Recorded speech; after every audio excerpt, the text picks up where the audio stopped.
trying something a little bit different. This is a bit informal. It's going to be a ride along on a shoot with us. It's a fairly standard shoot, corporate talking head against a paper backdrop. We're going into a location that we haven't been to before, and you're just going to follow along as we solve some of the problems that come up and look at some of the reasons that we do certain things with our lighting, with our camera position. So without further ado, let's dive right in. So walking into a space like this, one of the first things I look at is all of the stuff which might be outside of our control. For example, are the lights on a timer, or are they on some kind of sensor? That always trips us up when we go into big corporates. The lights are just on a sensor for the whole room and then on a timer within that sensor, and we have to either tape over it or get facilities to turn it off. In here, I walk in, I'm moving around, and nothing is turning on or turning off or anything like that, which is a good sign, and I can indeed see there is a control panel in here which we can turn the lights on and off as we need. Useful for setup and breakdown, especially if it was, say, in the evening and it's dark outside, we can flick the lights on and that's all good. Also, acoustically, this room is not too bad. It's fairly large, which means that we're not going to get a really boxy sound. There's lots of stuff in here which is breaking up the shape. There's some soft furnishings. It's not perfect, but it's not terrible. Additionally, it's pretty quiet. There is an aircon unit in here, but it's something which, again, I can't hear at the moment. It's turned off. The fact that we have control means that we have a much better chance of getting the sound that we want. Going into big offices, you often find that their air conditioning is set for the whole building and it's climate controlled. No one can change it, no one can turn it off. They need to have it to get the airflow through and all kinds of stuff like that. But in here, it's really quiet. There's a little bit of sound coming through from outside, from a road or something, but it's super minimal and it sounds almost like white noise just in the background. Don't think we're going to pick it up at all. Lovely, lovely morning out here over a lake. And one of the first things that we're going to need to do when we get rolling on this is close these curtains. And actually, these curtains are really good. It gives a pretty good blackout for the whole space. We can definitely work with that. Often the case that there's blinds or some kind of curtain that isn't going to block it out entirely, or no curtains at all, in which case we do bring black fabric. But in here we knew what we were coming into, so we don't need to go to that length, and it actually works for our purposes really well. Now, the only other thing that we need to consider here is where we're going to place everything, so where we're putting all of our camera gear, where we're setting our background, because this is a paper background shot. We're going for shooting against a Colorama, and that means that we need a little bit of space to light the Colorama separately from the person. It doesn't work so well in a smaller room because you end up with something which feels a little bit like a person just sat in front of a paper backdrop rather than something which looks rich and warm and well balanced. So we need to clear some of this and move some things around, but that is going to be pretty straightforward and we can get on with that now. The guys are getting set up. Just wanted to look at what we're doing for the lighting on this, and usually with this kind of thing we would do a really simple lighting diagram so that everyone can see where we're going to be at. So assuming that we're going to delete one of these characters, we will have a key light coming in from one side, something like that. We will then have some kind of lighting for the background, possibly an open face. We've got 300Xs with us today, so it's going to be a 300X in some format. 300X again in the big 150 octobox that we've got just here. And then behind that, you just add in a prop for what is going to be the background. That's, scale it down. That's going to be behind, and then cameras, we'll have two cameras for this. One is going to be getting a wider shot, and one is going to be getting close up. And those will be pretty close next to each other. Everything is going to be positioned off camera, so if we turn our person like that, and in all likelihood we're actually going to put the person a little bit off to the side of the coloured paper backdrop that we're shooting with, like that, so that they are occupying more than occupying one of the thirds rather than actually occupying the center of the frame. Now what we have to play with here is then two lights for subject and for background, but we can add in potentially another light, which is going to be something like a strip box for a hair light, or some kind of just scratch along the side of the face if we want.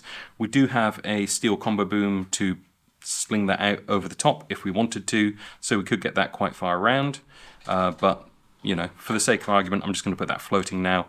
We might use it, we might not. And then we have the option of also just edging this key a little bit more frontal if we want a little bit more wrap around for them. But that can be determined, you know, when we get the person in. It might change from person to person, and there are other things we're going to change as well, like the height of that key, if they're wearing glasses. You know, there's lots of nuance that will come within this setup once we see who we're going to be filming. Additionally, I would say that the relationship between the foreground and the background is all to do with separation. So the further away we get the person from the background, the more separation we have, and that's good for us because then we can control how this vignette that we're going to have on the color backdrop is actually going to sit. And if they're too close, then we're going to get a lot of washing out on the background along here from this light. So this light will just wash everything out. If we can get that light further away, then it actually works out a lot better for us. But how far away we get is relative to the width of the background and the focal length of the lens that we're using, because if we're using a really wide lens, well, that camera's going to have to be like here, right there, in order to see the whole backdrop, and the person's going to have to be much closer, which isn't so good for separation. So use a longer lens, get further away, and there'll be some balance between that. We're probably going to end up on a 50 or a 35 for the wide and then 75 for the close-up, but that's going to dance a little bit between those two just to see which one feels better, to get the most out of this, and also to then be able to control the ratios, because that's what we're all about. Controlling the ratios and trying to make it all look as good as possible. All of that's going to go. Lovely background, not going to use it. So we could be on a 50 here and be getting the width of the paper. We could be on a 35 here and be getting the width of the paper. We could be on a 25 here and be getting the width of the paper. The difference between all three of those is how far away we can put the person from the paper. So if we were back here, we could pull the person quite a lot further forwards and light the paper and the person separately. So this doesn't really serve a purpose for what we're going to be doing today, because we know we're going to take that light out. But at the moment we're getting about 3.6 from the window light that's coming in. There's a reasonable amount of sun in that, and it will change therefore throughout the day. The sun is rising at the moment. In no time at all it'll be gone. So if we were going with this as our key, I know for a fact the look of it and the level of it is going to change, but for now that's a 3.6. If we just strike that one, Josh. Now this is much warmer. We can change the color temperature, but just for example, that is getting a 5. So we're sitting in a relatively good place. That's with a 300x in that 150 octobox, and we're getting a 5 out of it. So, you know, we could compete with the sunlight as it is at the moment. We couldn't compete with full-on, you know, intense, bright day sunlight, but it puts us in a good space where we don't have to be beholden to necessarily shooting wide open. So with this big light just here, we don't have a grid for the front of it. If we did, we might use that to stop it going on the background so much and give us a little bit more separation. As it is, distance between the subject and the background is going to help us, but also how close we get this light to the subject means that it's getting progressively closer, and it will light them more than it will light the background because of the fall off. So we're able to get some extra separation in that fashion, if you will, just by using distances. You know, get further away from the background, we get better separation. Get the key light closer to the subject, we get better separation. It does affect the look of it, but in general, you know, it's just going to be bigger and softer, so that shouldn't be too bad.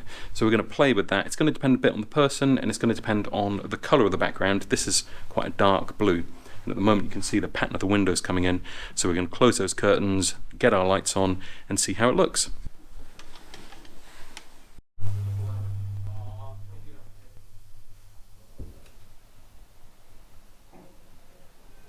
So I thought, as we have a moment at the end of the day today, just take a sec to look at what's going on here and how we can use this light and use our inverse square law. So we're going to turn off all of the other light fixtures in the room, and then we're going to see how that impacts on the look.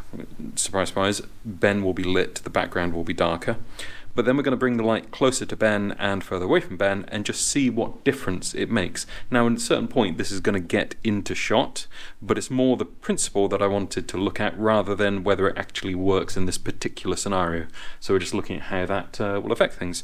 First of all, let's just pull up our Sidus link, and we're going to turn off the background light with the click of a button, and we're going to turn off the edge. The edge is hardly doing anything, to be honest.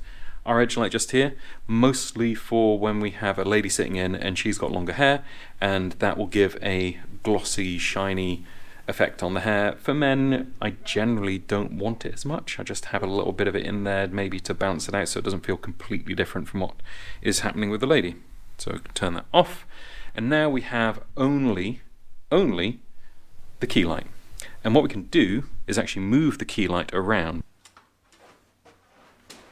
Dale, during the edit of this video, jumping in here, I feel that this is clearer when we look at it in post than it is me explaining on set. Although everything I'm saying is still relevant, when you look at it, it's hard to separate the exposure from the actual physics of what's going on. It'll all make more sense when I dive in just here, so I'm going to cut into this. So the light is at its furthest extension here. All of the other lights are switched off, so we don't have any of the light going onto the background. We have none of the light going onto Ben for the hair light. We just have that 5-foot octobox for the key. And what we can see just here, granted, there's a discrepancy between the left and the right of frame, but what we should be looking at is the level of Ben versus the level of the background just there. You can see the little spot in his eyes, that's the key light, and he's getting a reasonable amount of fill on this side as well because the light is bouncing around the room much more in this situation, so it is filling in by virtue of the fact that it's bouncing off more surfaces. You know, it's bouncing off some of the white ceiling, it's coming from the walls.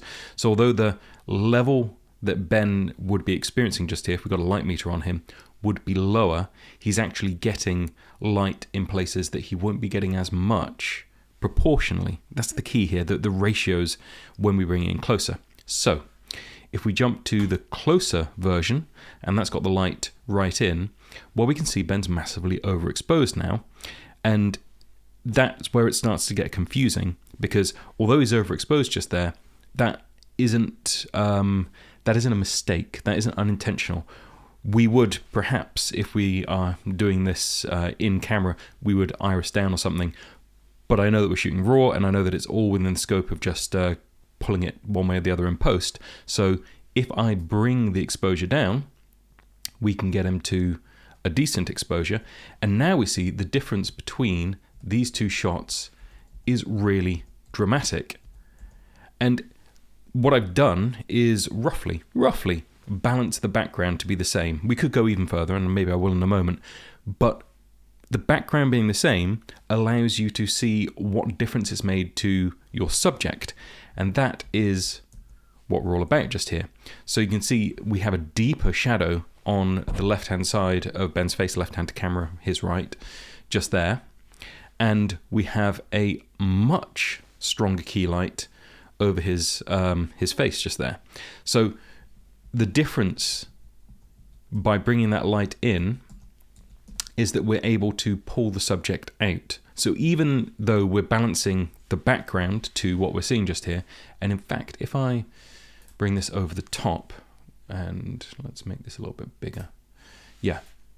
So that is putting the image of the further away light over the top, and you can see that I've basically just here balanced out the level on this side. Now on this side it starts to get different because we're bringing the light further in a closer way, and it's not quite even across the paper, but we don't worry about that too much. But in principle, we have the same level of background on the left-hand side, and you can see the massive difference that it makes to the subject. And it's the subject that we're trying to pull out from the background. Now, once we combine this with having a light for the paper, with perhaps having a little hair light as well, we get a really strong, really controllable, sculpted image. But if we have the light too far away, it falls evenly on the paper, it falls evenly on the background, and that is the result. A much flatter, much less defined image. Ben still looks nice, but he's not popping against the background. And if we did try to make him pop against the background, and we could do that, we're easily within the realms of pulling this exposure up just here. We bring the background up with him, and that doesn't pull him out of it at all. It keeps the ratio between those two things the same. So I thought that would be easier to explain looking at it in Resolve just here than it is perhaps just looking at what I'm doing in the actual shoot location. So back over to the shoot to wrap it up. So what does all this mean? It means that Ben has the patience of a saint. It also means that as we bring the light closer in, more of the light's going to fall on Ben than falls on the background. Now it's not by quantity, it's by ratio. So if we think about the ratios just here, Ben is getting a higher ratio of light than the background is, and therefore the background will be a little bit more cut out and darker basically from what he's receiving. If we push the light further back, the overall intensity drops, but that's not what we're interested in. At that point, when we're further away, there's not as much distance difference between Ben and the background. The inverse square law is kicking in, and the background will actually be at a more similar level to the level that Ben is at. It's all interesting, but it's something you need to experiment with and get a feel for, because when you look at someone else doing it, it's hard to quantify what all of this is actually doing. So set your own camera up, have a play, and just look at how you can affect this. For us, it's important when we do this kind of shoot to have a background that is controllable, so we can use a different color paper. Maybe it's lighter, maybe it's darker. We can dial it up with the light we got down here, Light Mini 2 300X, or we can dial it down if we want it to, as in the case of this one, it's a much lighter paper than the dark blue, so we use less light and it will render more pleasingly. And that is what we've been up to today.